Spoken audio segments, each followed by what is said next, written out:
It was a fine Thursday morning in the village of Market Belling, one of those agreeable English places where the hedgerows bloom early, and the church bells seem to ring with particular contentment. Miss Jane Marple, of St. Mary Mead, had come for the day on a small errand of friendship to visit her old school acquaintance, Mrs.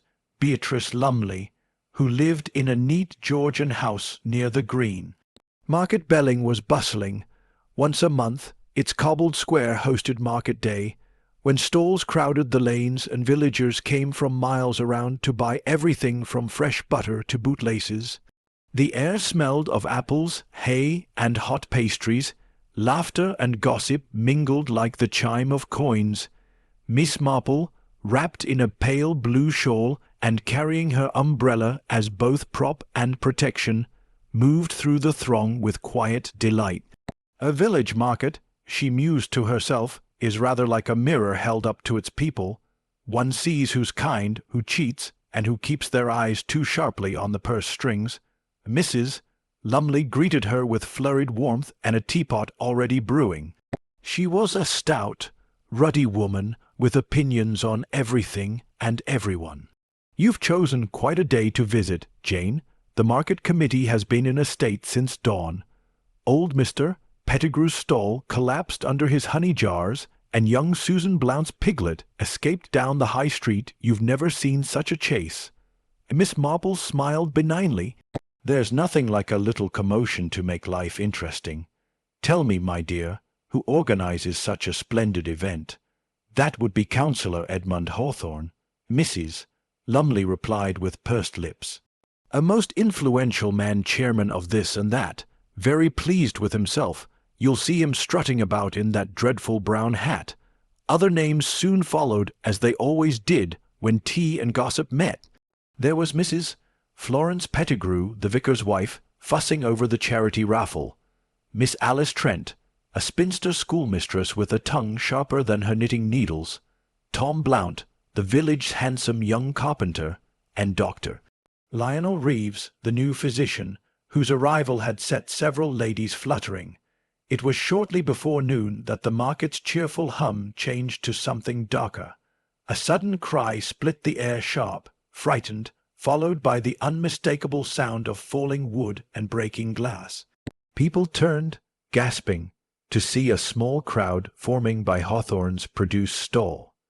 Miss Marple, moving as briskly as age allowed, followed Mrs. Lumley to the scene. There lay Councillor Edmund Hawthorne himself, sprawled awkwardly beside a toppled crate of apples.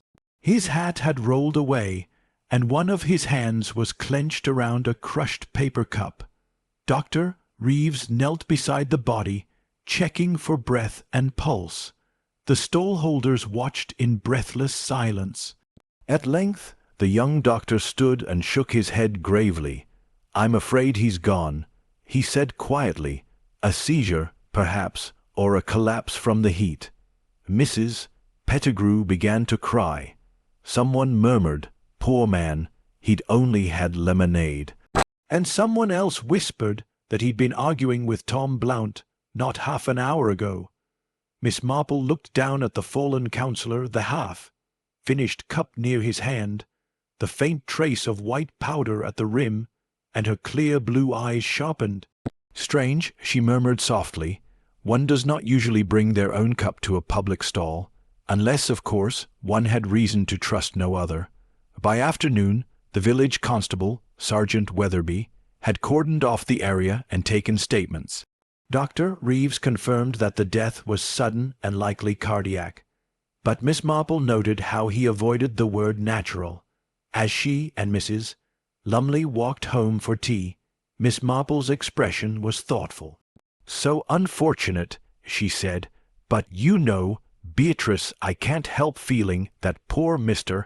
Hawthorne's death was rather too convenient."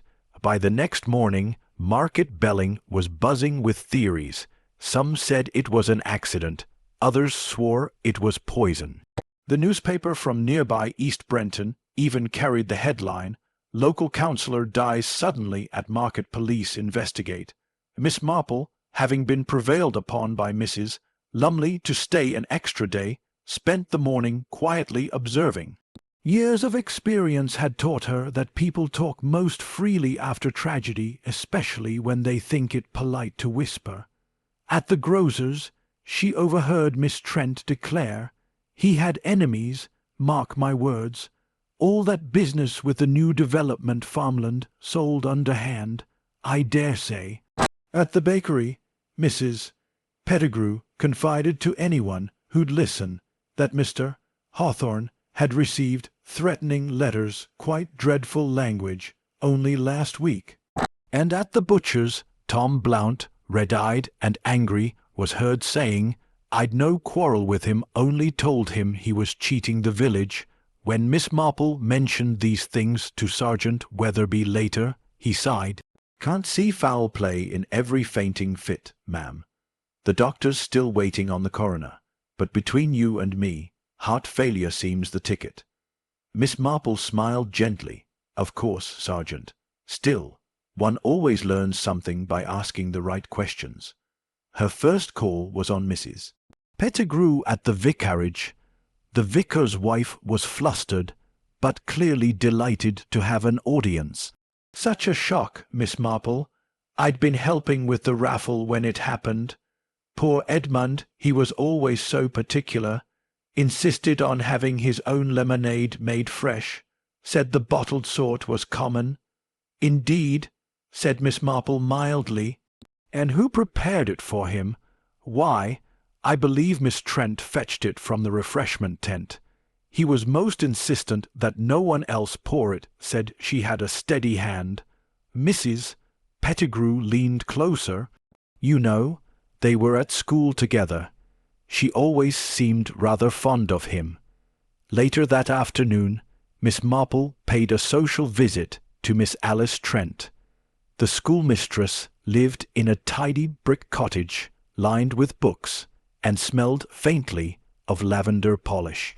She received Miss Marple with formal courtesy until Hawthorne's name arose. "Fond of him? Nonsense." Miss Trent sniffed. "I respected him once years ago, before he turned into an odious little tyrant. Sold half the parish's land to developers. I'd words with him last week about the old almshouse being pulled down. I'd fetch him lemonade again, only if it were arsenic I was serving." Miss Marple's eyes twinkled, though she hid it behind her knitting bag. "A figure of speech, of course. Of course," Miss Trent said stiffly. Miss Marple took her leave, reflecting that human beings often said more than they intended.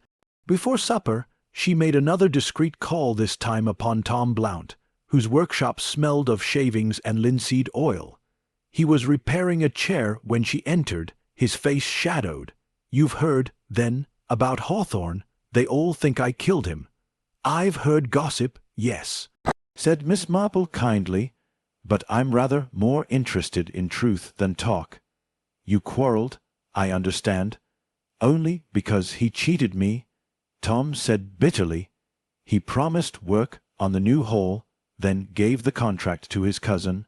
I told him to his face what I thought of it, and he replied." Tom looked away. He laughed, said young men should learn their place. When Miss Marple left, dusk was settling, and the first chill of autumn touched the air. In the distance she saw Dr. Reeves leaving the apothecary with a small parcel, his expression unusually grave. "Curious," she murmured, "a doctor who looks troubled after a death he calls natural." That night, as the village slept, Miss Marple sat by the fire with her notebook. She wrote down 5 names: Edmund Hawthorne, deceased doctor; Lionel Reeves, Miss Alice Trent, Tom Blount, Mrs. Pettigrew, and Mrs. Lumley. Next to each she added a single word: opportunity, motive, character. The following day brought unexpected developments. Dr. Reeves called at Mrs. Lumley's house early, looking pale and uneasy. "Miss Marple, Mrs. Lumley, I thought you should know before the papers do. The coroner's report has come back. Councillor Hawthorne did not die of natural causes. There was digitalis, a powerful heart medicine in his system, a large fatal dose. Mrs. Lumley gasped. Poisoned? But how dreadful! Miss Marple nodded gravely. Digitalis, yes. Extracted from foxglove, if I recall. Fatal in excess, and quite obtainable in a village garden. The constable arrived soon after, taking statements anew. Suspicion naturally fell upon those closest to the lemonade, and upon Miss Trent, who had fetched it. But she denied it vehemently. I poured from the jug as he asked. She insisted. He took the cup from my hand and said, "You see, Miss Trent, even you can't spoil good lemonade." Then he walked off. It was Mrs. Pettigrew who offered another wrinkle. He'd quarrelled with Dr. Reeves, you know, about the medical fund. The doctor wanted new equipment. Hawthorne refused, said it wasn't needed in a little place like this. When questioned, Dr. Reeves admitted the disagreement but looked genuinely distressed. I'd no wish for harm to come to him, Miss Marple, though between ourselves the man was a menace. He meddled in everything, believed himself beyond reproach. Miss Marple watched him carefully. His hand trembled slightly as he adjusted his spectacles. "And the digitalis, doctor, where might one obtain it?" "From any chemist with a prescription," he replied, "though a bottle was stolen from the surgery 2 nights ago." That revelation sent a stir through Market Belling. The stolen bottle, the lemonade, the quarrels, the pieces seemed almost too neat. Miss Marple had seen such tidiness before. It usually meant something or someone was being concealed. That afternoon, while others whispered of murder and scandal, Miss Marple walked alone to the market square. The stalls were half dismantled now, the scent of apples faded, but she lingered by Hawthorne's stall, her eyes scanning the ground. There, near the edge of a broken crate, she found a curious thing, a small pressed flower petal, faintly purple, caught between the boards. She lifted it with her gloved hand. "Foxglove," she murmured, "yet there's none growing nearby." Her next visit was to Mrs. Lumley's garden, known for its flourishing flower-beds. "Beatrice, my dear," Miss Marple asked casually, "do you grow foxglove?" "Oh, yes, I always have. So pretty, though I take care deadly, you know. Poor Edmund once said he admired them but never touched them. Said he'd once seen a case of poisoning." Miss Marple smiled faintly. How prudent of him.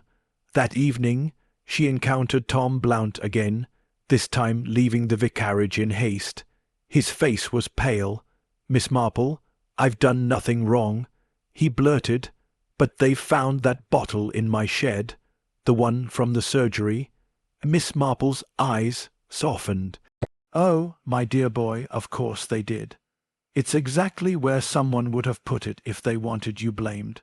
"You mean patience," she said gently. "Evil is rarely clever enough to hide all its tracks."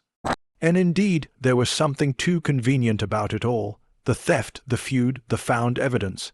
Miss Marple's instincts prickled with the sense of arrangement. That night, as rain fell softly on the windows, she sat by the fire once more, her knitting untouched. A poison so specific, a cup so personal, and a doctor too eager to confirm the obvious. There is something of pride in this murder, she thought, pride and fear. The next morning brought an unexpected visitor, Dr. Reeves himself. He looked haggard, as though sleep had not visited him. "Miss Marple, I'm at my wit's end," he said. "The constable seems determined to charge that poor lad, Blount, but it doesn't fit. The dosage, the method, it's too deliberate." Miss Marple regarded him kindly. "Then perhaps, doctor, you might help me test a theory." Together they walked to the market square, now quiet but for the rustle of leaves. Miss Marple produced a small note from her reticule, a list, she explained. "Those who had reason to wish Mr. Hawthorne dead. Yourself among them." Reeves flushed. "I admit my dislike, yes, but murder." "Dislike is harmless enough," she said. "But fear makes people act. Tell me, doctor, who else had access to digitalis besides yourself?" "Mrs. Pettigrew," he said slowly. "She assists at the parish clinic on Thursdays." she knows the shelves. And Miss Trent, she once cared for her mother, she'd recognize Foxglove, certainly. Miss Marple nodded, and yet the petal I found was pressed, not fresh, dried as if from a keepsake. They returned to Mrs. Pettigrew's vicarage, where Miss Marple requested to see the late counsellor's belongings, which the constable had left for safekeeping. Among them was his wallet, and inside, folded neatly, a pressed flower identical to the one Miss Marple had found. Mrs. Pettigrew gasped, "That's one of mine. I gave it him for the church ledger. He used it as a bookmark." Miss Marple looked at her keenly. Indeed, then someone who handled that book handled the flower and might have brushed it onto the crate. She turned to the vicar's desk, where a stack of papers lay, among them a page in Mrs. Pettigrew's handwriting caught her eye, a shopping list, lemons, sugar, tonic water, lemonade ingredients. Miss Marple asked gently. Mrs. Pettigrew's composure faltered. He asked me to prepare it. I'd forgotten I made it that morning, and Alice poured it later. Oh, Miss Marple, I meant no harm. Miss Marple's tone was calm. Then you did not notice a small brown bottle left near the sugar bowl? Mrs. Pettigrew went white. Dr. Reeves's tonic. He dropped it off for the vicar's heart. I moved it aside, and someone moved it back. Miss Marple finished softly. Someone who knew how to measure just enough to kill. The digitalis was never stolen from the surgery, Doctor. You hid the loss to divert suspicion. Reeves stared at her, stricken. Good Lord, you think I— No, Doctor, said Miss Marple gently. I think you were tricked. The real thief took only what was needed, a few drops, and they planted the bottle in Tom Blount's shed because it was simple. Her gaze turned to Mrs. Lumley, who had entered quietly behind them. You see, Beatrice, your foxgloves are beautiful and deadly. You once said Edmund Hawthorne admired them but never touched them. Yet the traces I found by his stall could only have come from your bouquet, the one you gave him that morning to open the market. Mrs. Lumley's teacup trembled in her hand. You can't mean— But I do, said Miss Marple softly.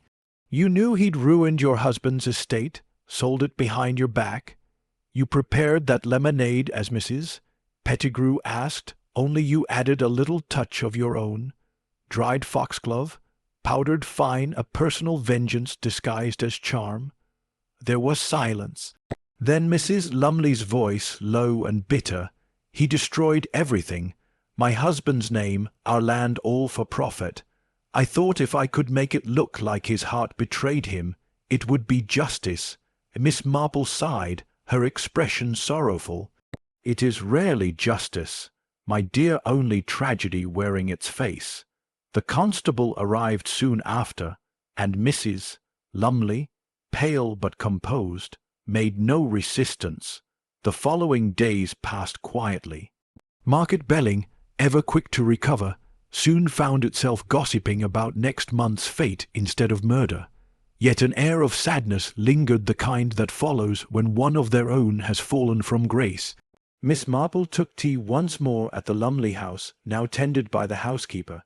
The flowers had been cut down, the foxgloves removed. Sergeant Weatherby stopped by to thank her. You've a sharp eye, Miss Marple. I'd never have guessed Mrs. Lumley. Too respectable by half. Miss Marple smiled faintly. Respectability, Sergeant, is often the neatest disguise of all. He nodded. You know, she might have got away with it if not for that pressed flower. Yes, Miss Marple said thoughtfully. The smallest things reveal the largest truths, much like people. As she prepared to leave, Dr. Reeves met her at the gate. You've done us a service, Miss Marple. I only wish it hadn't ended so sadly. She looked up at him kindly. In human affairs, Doctor, there is often sadness, but also understanding. Mrs. Lumley was not evil, merely blinded by hurt. One cannot pour bitterness into a cup without tasting it oneself. He bowed his head. You speak like a philosopher.